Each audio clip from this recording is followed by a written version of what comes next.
আমাদের সমাজে এমন কিছু কিছু মানুষ রয়েছে যারা নিজের লোক বলো বা অন্য লোকই বলো ভীষণ রকমভাবে কষ্ট দিয়ে অপমান করে কাঁদায়। হ্যাঁ, মানে রক্তে মাংসে গড়া মানুষদেরকে কষ্ট দিচ্ছে। তারাই কিন্তু বড় ঘটা করে মাটির প্রতিমা পুজো করছে।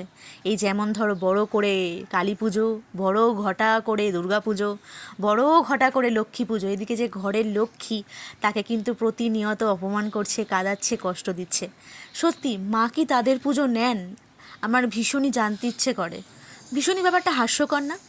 ঘরের মানুষকে কষ্ট দিয়ে, তাদের চোখের জল ফেলে যারা মূর্তি প্রতিমা, মাটির প্রতিমা যারা মানে আর কি পুজো করছে, মানে অন্ধবিশ্বাসে, সত্যি কি মা তাদের থেকে পুজোটা নেন? আর এই পুজোর কি সত্যিই কোনো মানে আছে?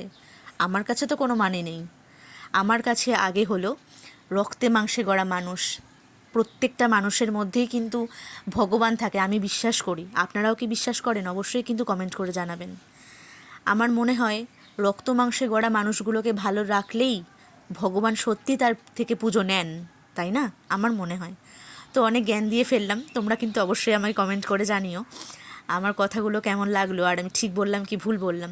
তো তোমরা আগের ভিডিওতে দেখেইছিলে যে আমি পুজো দিয়েছিলাম আগের দিন রাতে, মানে কালী পুজোর রাতে। তো পরদিন সকালবেলা গিয়েছিলাম প্রসাদ আনতে।